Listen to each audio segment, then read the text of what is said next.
10:37. The road was deserted. Theirs was the only car making its way along the puddle-strewn tarmac in the rainy twilight of the early evening. They arrived at the entrance to the clearing where the body had appeared, and Drew shuddered involuntarily at returning to the scene. He had found it easily enough, its location etched in his mind with the events that had occurred there. He turned the car into the gap between the trees with trepidation. It seemed to be narrower than yesterday, as if the vegetation was closing in, once again holding the secrets of the copse. The clearing no longer had the look of or feel of a forgotten corner of the world as it had on Sunday night. The mud was criss-crossed with boot prints left behind by the constables of Nettlewood during their fruitless search for evidence. Tyre tracks sliced through the terrain, and in the centre of the low dip the painted outline of the body was still visible, clinging on despite the elements. Drew parked the car at the top of the dip, in the tyre marks of Sergeant Frank Gates' car, and the two men clambered out. Once the Wellingtons were on, they began to study the copies of the photographs that Drew had taken on Sunday evening. "We'll start at the middle and make our way round," the inspector informed him. "We'll try and follow your trail as best we can. It looks as if you took a clockwise path around the edge." The eyes stared back from the pictures, chilling Drew to the bone. The inspector took from his case his electromagnetic sensitive reader and switched it on. The needle sat low on the dial, and the inspector frowned. "Here's your camera back," he handed Drew his camera. "I've put a fresh film in there. You make your way round. I should be making my own way round, taking pictures and checking this for any change." He indicated his device with a nod of the head. He then took his own camera out of his bag. Drew pulled his jacket closer around his shoulders. The cold seemed more intense here, a bit closer to the skin, and all the layers in the world would not keep it from gnawing at him. "Yes, Inspector," Drew replied, trying not to show how little he enjoyed being in this place. He immediately started to walk towards the centre, each step reliving the memories of the night he had spent stranded here, alone. The inspector followed him through the mud, checking the unresponsive needle as he walked, taking pictures of Drew and the trees surrounding the area. Drew made his way quickly around the perimeter, clicking away at his camera, pointing it into the trees without looking, fear stopping him from studying the space between the trunks. When he had completed a circuit of the perimeter of trees, he walked back to the centre and waited by the outline of the body for the inspector in the encroaching dark. He returned shortly afterwards, notebook in one hand, inactive device in the other. "It would seem all is quiet here this evening," he informed Drew, looking disappointedly at his notebook. "I have one last place to check. Follow me." Drew found being in this place exhausting, as if his energy was being physically drained from him. He silently obeyed the inspector, who led him back to the edge of the opening. "Please wait here and take pictures as I go," he informed Drew, and then he left the opening and stepped into the trees. This took Drew by complete surprise. The wall of trees had seemed an impenetrable barrier, and now seeing it broken was unnatural. He immediately began taking pictures of the inspector, and noticed he was holding something in his hand which he held up, as if comparing it to his surroundings. It was then that Drew suddenly realised what he was doing. He was trying to find the location of the eyes. Drew watched as the inspector compared his surroundings to the photographs he held, until he stopped behind a tree and began fiddling with his device again. He looked up into the bare branches, scuffed his shoes about in the fallen leaves, and traipsed this way and that, looking for anything that could have caused the abnormality in Drew's pictures. He checked his device, noted a few things on his map and notebook, and then began fighting his way back through the trees toward Drew. The afternoon was drawing to a close now, and evening was setting in. A fresh flurry of rain began splashing down on them, and Drew was keen to get away from this place. "Well, there's nothing of any interest in there," the inspector told Drew when he had reached him in the mud. This did little to put his mind at ease. "Let's go back to town. I'll get these films developed and let you know what, if anything, appears on them." They began walking over the mud again. "Yes, Inspector." The inspector could tell Drew was beginning to flag. It had been a long day for them both. "I'll let you get back home and freshen up, Drew," the inspector said, once they were safely away from the clearing and heading back to Firestone. "I'd appreciate that," Drew admitted. "I could do with a bath." Leaving the clearing had changed Drew's demeanour. He could feel the life coming back into his bones. "We still have Charlie we need to chat to. How do you fancy meeting up later for a pint in the Black Prince?" the inspector asked. "Can do, though I hope you're not expecting much. It isn't much like the Swan, or the Green Man come to that," Drew informed him. "Oh well, we can't have everything, can we?" the inspector replied. "I suppose not. I'll drop you back at the pub." "That would be wonderful, thank you, Drew. I should have just enough time to develop these films before dinner." They arrived at the Green Man, and the inspector climbed out, collecting his belongings from the boot. "I'll see you with the Black Prince about 8, he asked through Drew's open window. "Yes, Inspector, see you there." He wound his window up again and drove away, leaving the inspector alone on the roadside. Before heading home, Drew drove to Corrie's fish and chip shop and picked up a portion of cod and chips with mushy peas to take away. Corrie was friendly enough, preparing Drew's dinner while providing his usual mix of small talk and banal gossip. After giving him a roundup of who he had seen in his shop that day and everything they had told him, he turned to more serious matters. "So here you found a body in the copse," he told Drew in his untactful manner as the chips fried. "Yes, that's right, Corrie." Drew paused for a moment before adding, "Where were you between the hours of 12 and 1 a.m. on Sunday night?" Corrie laughed the question off. "You can't suspect me," he replied, feigning a slightly insulted demeanour. "Don't worry, Corrie. I'm sure you have an alibi," Drew asked, smiling. "Yeah, you can check with the missus to make sure I was here for her to nag," Corrie replied jovially. Drew was in no mood for small talk this evening. His return to the clearing in the woods was playing on his mind. He paid for his dinner and took the newspaper-packaged food home as quickly as he could before it went cold. He ate it on his kitchen table from the paper, using a wooden fork from Corrie's counter. When he was finished, not a morsel was left in the paper, which went into his kitchen bin. After a long soak in the bath, he finally felt as though he had washed the day from his bones. Drew prepared himself for an evening out with the inspector.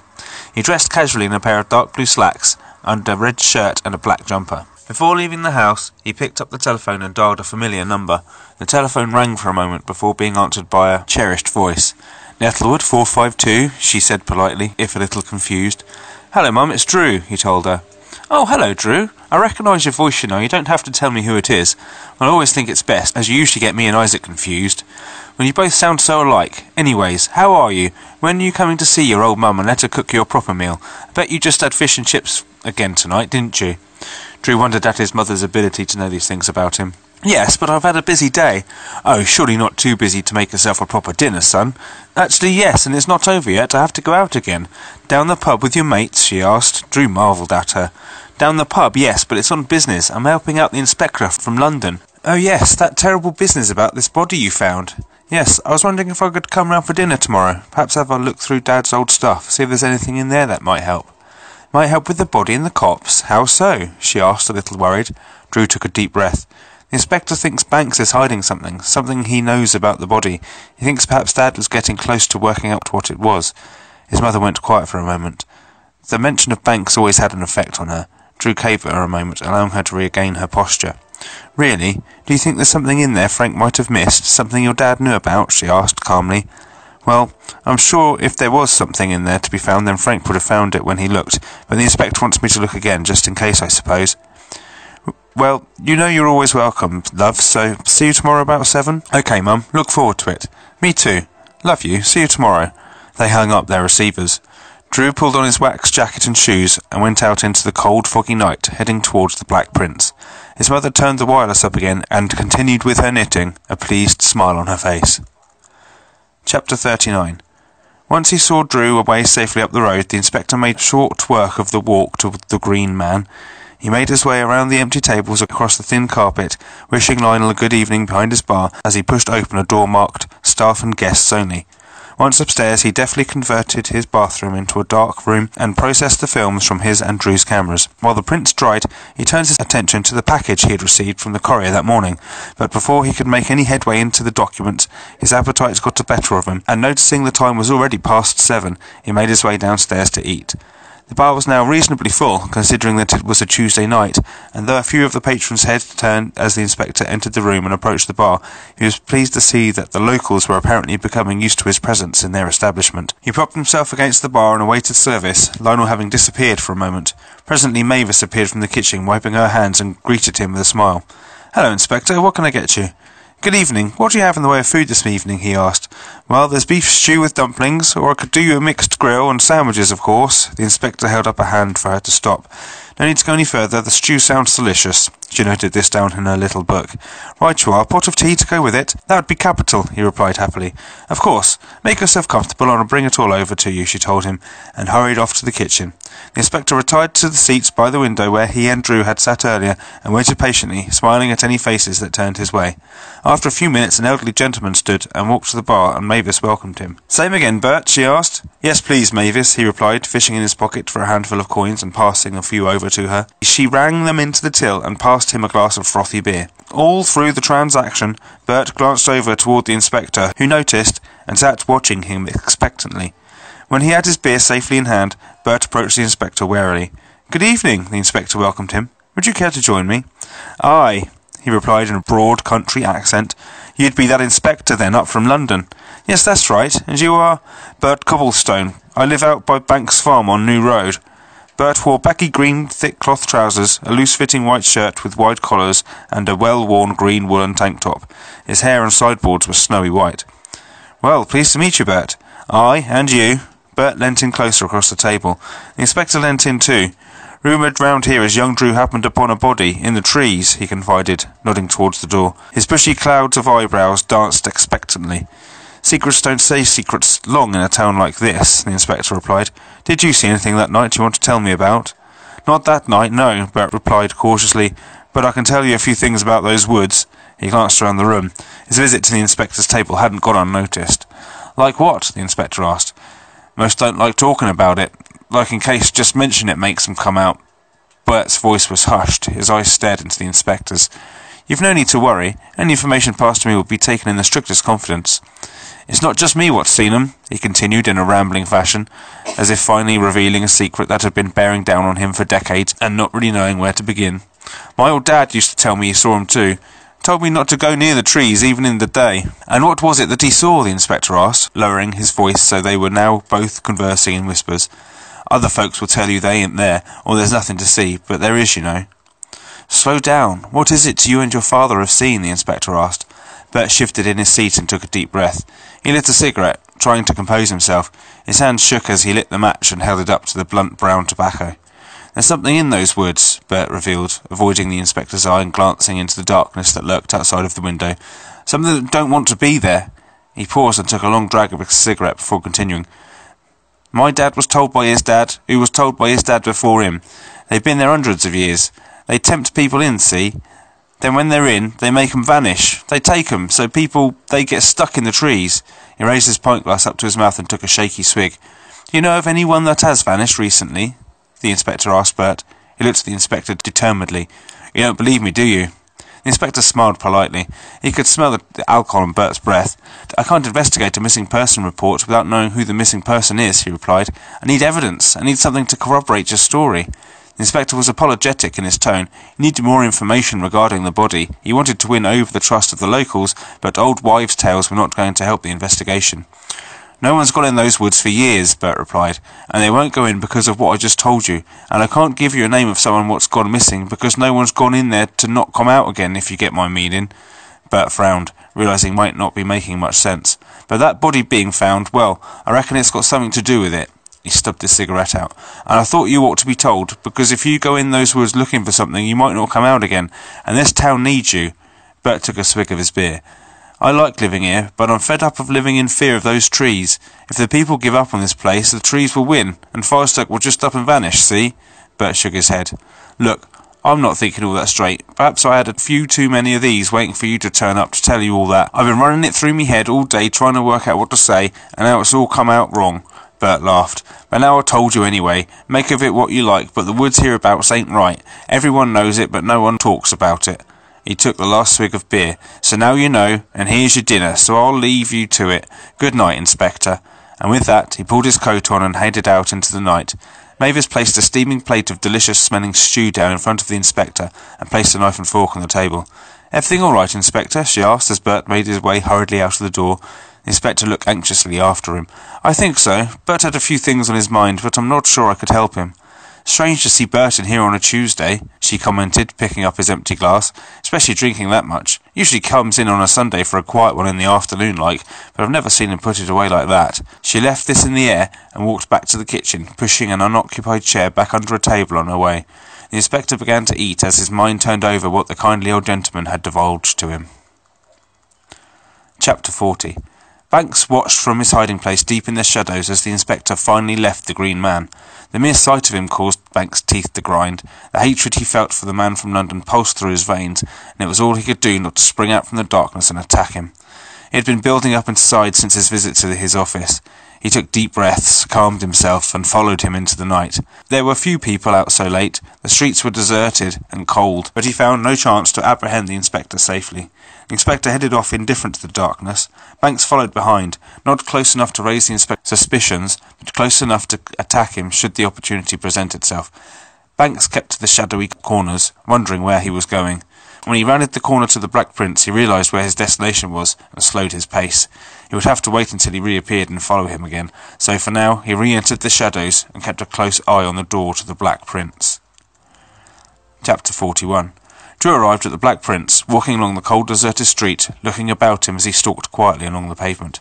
"Evening, Drew." The inspector welcomed him from the shadows, taking him by surprise and making him jump. "Inspector!" he cried involuntarily. "Good evening." "I trust you ate well and are feeling rested?" the inspector asked him. "Yes, just a fish supper, but the bath has restored me. Yourself?" "Indeed, I can recommend the stew at the Green Man, most invigorating. Yes, Mavis is rather a good cook, isn't she?"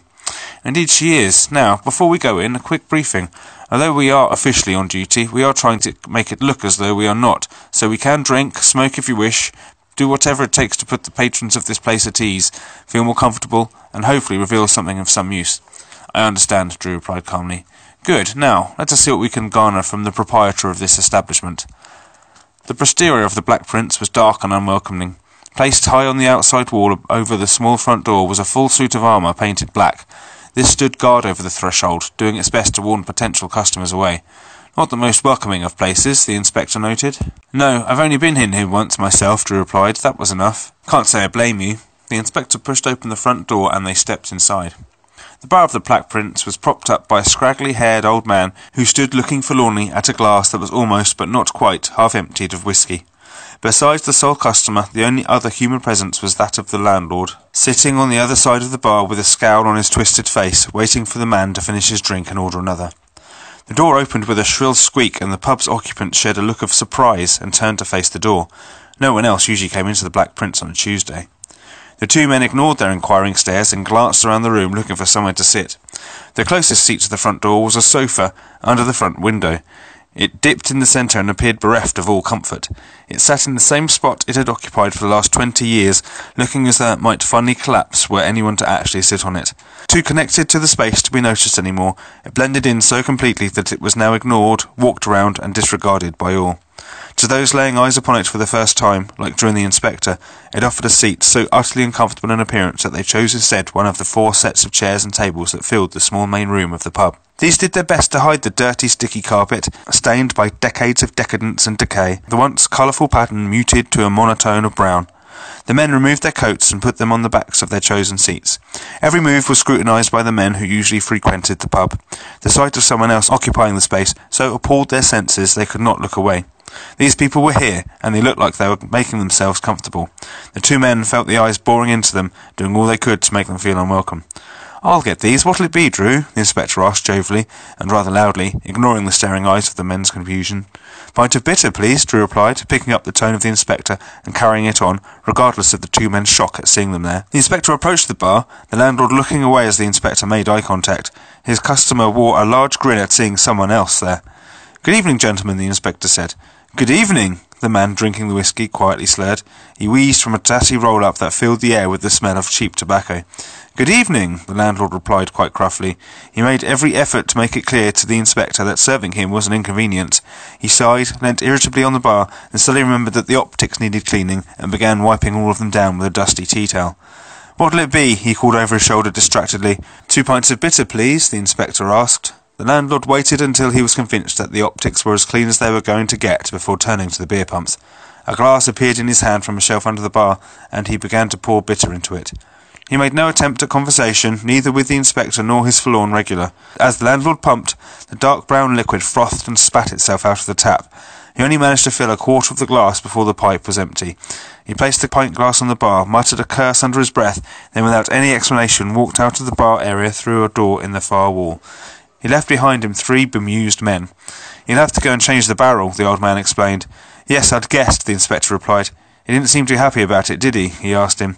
"Ah, don't mind old Charlie. He's only happy when he's got something to be miserable about. Makes me chuckle, it does, listening to him going on." He smiled at something to himself for a moment, then turned to the inspector. "So what brings you gents into Charlie's on a cold Tuesday night, then?" he asked quietly. "Well, I'm staying in town for a few days, and I thought I would ask my friend Drew here to show me around." The old man was quite acutely drunk, but in a thoughtful, controlled way. He swayed on his feet a little. He couldn't quite keep his eyes still when he looked at you, but he was lucid, thoughtful, and remarkably polite now he was becoming used to their presence. "Not much to see around here except the trees. About all there is to see." Yes, it ought to be called Firestone Forest, the inspector quipped. Yes, the man rose his glass. Firestone Forest. He toasted the air and drank a sip from his drink. Well, I have to say, it's not often we have new faces in here. My name is Sam. People call me Sam. He held out his hand and the inspector shook it. Nice to meet you, Sam. This is Drew. He's a police constable. I'm an inspector down from Scotland Yard. The man nodded, as if pulling together some answers in his head. I suppose you'll hear about the body folks are talking about then, he asked. Drew approached the bar. That's right. What were you doing on Sunday night? The inspector asked politely. The man shrugged the indifferent shrug of someone with nothing to hide. Sundays I have dinner with me mum. Then I usually come here for a couple. Then when he shuts I go home. Lamb she made this week. Don't like it myself. Always find it a bit greasy. Plays havoc with my duties. Don't like to say anything though, you know, because of all the trouble she goes to. You say you usually come here. Did you come here this Sunday? Sam thought for a moment, swaying as if the room was moving around and he was trying to stay upright. Now you mention it, no I didn't. He was bloody closed. I had to go home and have a dram there. Did you see any suspicious activity? Anybody around that isn't usually around? Nope, I didn't see anything apart from that bloody storm. The landlord chose that moment to reappear through the door again, huffing and bright red in the face. He breathed exaggerated breaths and began pumping the tap again. He was rewarded with more froth than air, but he kept at it. This here is an inspector down from London, Sam informed Charlie. Charlie puffed and panted his cheeks back to a healthier colour before answering. The fresh bitter had begun appearing through the tap, frothy and spluttering. He filled the first glass with an undrinkable mass of bubbles. That's right, is it? He replied, eyeing him up and down with suspicion. Yes, the inspector informed him. Where were you on Sunday night? Yes, where were you? Sam asked. I came here to get a drink and you were closed. I was up at the mayor's, he replied defensively. Dinner and port. Sounds delightful. Just the two of you? The inspector asked innocently. No, it was me, Banks, Dr. Sparrow and your mate Atkins, he stared at Drew. So you can ask any of them where I was, they'll back me up. Of course, no need to check, I'm sure. Hopefully you understand we need to check everyone to eliminate them from our inquiries. You got no suspects then? Sam asked. Unfortunately not, the inspector replied candidly. It's quite a mystery of how that poor chap ended up in the copse here. In the forest here, Sam corrected with a raise of his glass. Well, I doubt if it's got anything to do with anyone from round here, Charlie informed them, but he didn't seem to have any reasons why not. The pipes were finally cleared and he poured 2 fresh pints and passed them to the inspector. That would be 11 shillings, he demanded rather rudely. And one for yourself, of course, the inspector insisted, ignoring his tone. And for Sam. Well, that's very kind of you. Sam nodded appreciatively. Charlie poured another whisky for Sam and poured himself a pint of bitter. £1 then, Charlie told him, holding out his hand. The inspector handed over a £1 note, and they took their drinks and departed back to their table. They sat and the inspector took a mouthful of beer. This really is a good pint, landlord, he called across the room and raised his glass in appreciation. Bloody ought to be the effort I had to go through to pour it for you, the landlord muttered back. So, the Black Prince. Interesting name for a pub, the inspector noted. Aye, stupid, more like it, Sam commented. Oh yes, why is that then, the inspector asked, trying to stir up conversation. Named after the Black Prince of Firestone, before it was even called Firestone, Sam continued amiably despite his body's alcohol level. The landlord looked on unamused. Came here to clean up the town, he did. What did he get for it? Murdered by the people what lived here. That's not what I heard, the landlord joined in with a huff. I heard he came here and began teaching people magic, dark stuff like. They didn't like it, so they killed him, buried him in the woods. Yeah, and if you're out late and you walk in the trees, you might see him in there, still walking about, looking for someone to teach his magic to. Sam laughed, finishing the story for him. That's what I got told anyway, 60 bloody year ago in school. So does anyone know if it really came, or what happened to him? Drew asked, wondering how long these stories have been told, passed down by one generation to the next. No idea, Sam raised his glass. Whoever he is, and for whatever reason, he had a bloody pub named after him. He drank his first whisky down and turned to his fresh one. Drew and the inspector took a slug from their pints. But I heard he was the first to lose his head on that bloody Firestone. Sam paused for a moment and turned to Drew and the inspector. No pun intended, he added to them with a wry smile. Oh, that bloody thing, the landlord retorted, not getting Sam's play on words. They would be better off moving it, if you ask me, Charlie continued. But it's part of the town's heritage, that is part of its history, Sam conjectured. Didn't seem particularly swayed by his own argument. Yes, but it's a murderous one that doesn't do us any favours. What's the first thing you see as you come to town along the main road? An old stone where hundreds of people were murdered. Sam scoffed. It should be moved, even just in respect of them. Put up in the churchyard or something. The landlord shook his head, looking at the floor. That stone ain't never being moved, he told his audience with the wisdom of a man who had spent too long living in a town stuck in its perpetual static. The inspector sensed this was not the first time the two men had voiced these opinions. "Well, I must say, this town certainly has a checkered past," the inspector noted. "Yes, if all the old stories are to be believed," Sam said. Drew had been looking around the room as they spoke. It was a dark space. The corners receded away into almost blackness, as if the dim light was too lazy to reach all the way to the edges of the room. The walls were, as far as he could tell, a dark cabbage-like green. The pub did not look as if it had ever seen daylight. It seemed as if it could only exist in the night. Drew and the inspector turned casually to their drinks, and after a moment the other two men lapsed into their earlier fug. They stood forlornly in silence together, so much shared between them over the years that now there was nothing left to share but the silence. "He gave us the same list again, in the same order," Drew whispered over the table when he was sure they were being ignored. "Yes, as we expected," the inspector whispered back. "I feel we've probably learnt all we can from this place," the inspector informed Drew as they sipped their pints. "I have some pressing matters back at the hotel. Shall we drink up and leave them to it?" Drew did not need convincing. "Yes, I must say it's not the nicest of places, is it?" Drew thought of their meal the previous evening in Nettlewood, and of the hospitality they had been afforded in the Green Man. The two men finished their drinks without haste, and bid the occupants good evening before heading outside. "I'll walk you up to the Green Man if you like, it's on my way," Drew offered. "Yes, please do," the inspector agreed. "And so what next?" Drew asked as they walked. "Well, tomorrow we shall continue our search for Banks. Tonight I shall finish developing the photographs we took earlier, and see if they can bring anything to the investigation," he told him. Drew nodded. "My, this town is quiet once the sun goes down, isn't it?" the inspector commented, noticing the deserted streets. "Yes, well, there's not an awful lot to do once it gets dark," Drew pointed out. They soon reached the Green Man. "Care for a nightcap, Drew?" the inspector offered. "A nice thought, but I feel my bed calling. I'd best be off," Drew replied gratefully. "Well, Drew, see you in the morning." "Yes, Inspector. Shall I drop by and pick you up?" "That would be wonderful. See you about 9, he suggested. "Sounds good. See you then." The two men went on their separate ways, Drew heading home straight to bed, the inspector back to his hotel room to study the photographs he had taken and the paper delivered by the courier that morning. Chapter 42. Finally, the inspector emerged from the Black Prince with Drew in tow, and the hatred welled up in Banks again. He followed him up the road, seething that Drew was with him, once more hindering him. He knew he would have no opportunity to follow through on his plans tonight. He followed them back to the Green Man, standing outside and waiting for a light to come on. When it did, he noted to himself what room was the inspector's, and decided to come back the next night, to break in during the early hours, and do away with him. He stood and watched the window for an hour, hoping he might re-emerge and save some time, but he stayed awake late into the night, and Banks eventually gave up and headed home. Chapter 43. The Green Man was slowly emptying of people when the inspector arrived back. "Evening, Inspector," Mavis called to him as he walked through the bar. "Evening, Mavis. I'll be heading up to my room. See you in the morning." "Wait for our Inspector. See you in the morning," she called after him, preoccupied with the wiping of tables. He made his way up into his room, where he took down the now dried photographs and began to carefully study them. They were all devoid of anything out of place. The dark trees had kept their secrets in these photographs. He placed them into a folder and into his case. Disappointed but not disheartened, he then turned to the file of documents that had been passed to him that morning and opened them out onto the bed. The thick file delivered by the courier contained a mass of documents all about Firestone, and by the light of the dim lamp he began the journey back through time, through the history of the town in maps and land ownership documents dating back hundreds of years. He pored for hours through deeds, reading through hundreds of pages of handwritten scrawl detailing the splitting and selling of estates. Slowly a picture of the town's land ownership began to become clear to him. However, the documents he had been provided with were scarce, and many decades were unaccounted for.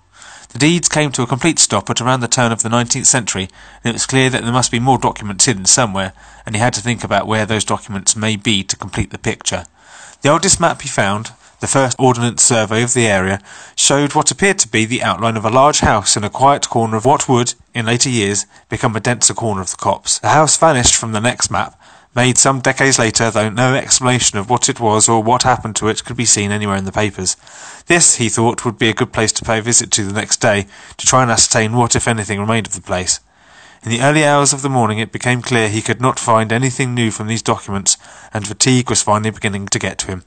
He tidied away the papers neatly into their folder, keeping out the map showing the old building. He moved over to the window to close the curtains and call an end to the day, when he noticed, moving through the streets, a figure, hunkered down into his coat against the wind and cold. The inspector peered through the dark at him to try and see who it was, and what he might be doing out at such an unsociable hour. The man looked familiar somehow, and he suddenly realised it was Dr. Sparrow, whom he had briefly interviewed earlier. He quickly pulled his coat and shoes on and headed out of the door after him. It took less than 2 minutes to get out of the front door of the pub, carefully creeping through the front door so as not to disturb anyone. He began walking in the direction he had seen Sparrow heading, keeping to the shadows and treading lightly. He caught up just in time to see him disappearing into the Black Prince. The inspector approached carefully, hiding in the darkest corners he could find, waiting in the dark for a few minutes whilst deciding his next move. As he considered, another figure appeared. This man had a German shepherd with him on a lead, and also left himself into the pub. He recognised the dog as Cara, who lifted her head to the wind for a moment and sniffed before being tugged inside by Atkins. The lights inside, upstairs and down, were off. The pub sat in darkness. The inspector waited for another 5 minutes before advancing toward the pub and risking a glance through the window. He could just make out through the glass the bar area where he and Drew had sat earlier. It was now empty. No guest or landlord sat at the bar. Wanting to try and see what the occupants were doing, the inspector moved around the building to the side, where he discovered a tall fence hiding the beer garden. With a quick glance around to ensure he was not being watched, the inspector raised himself onto his toes to peer over the top and see if the back garden would be safe to climb into. His glance over the top revealed a circle of people, facing inwards. There stood Atkins, Charlie, the mayor, and Dr. Sparrow. They stood in silence, eyes closed, unmoving, seemingly impervious to the cold wind. The inspector stood and watched them, trying to garner a clue as to what they could possibly be doing. Try as he might, nothing came to mind. After 20 minutes, the circle suddenly broke, and the men silently moved inside. The inspector crept back to the window at the front of the building, where he watched the men being given pints of beer by Charlie, which they drank, chatting quietly. As their glasses emptied, they made their way out one by one. The inspector hid on the other side of the road and crouched behind a car, watching the men exit the pub and go their separate ways. The last to exit was Atkins, with a tired Cara in tow. The inspector followed him silently through the dark streets. He walked home at a weary pace and quietly let himself and Cara in. A light went on briefly upstairs and then off again, and the inspector presumed this was Atkins settling down to sleep. Confused at this turn of events, the inspector made his own way back to the Green Man. He quickly added what he had seen to his report, then got himself ready for his bed. Before turning in, he took a small bottle of blue pills from his bedside cabinet and swallowed one with a pint of water. He then settled down into a deep sleep.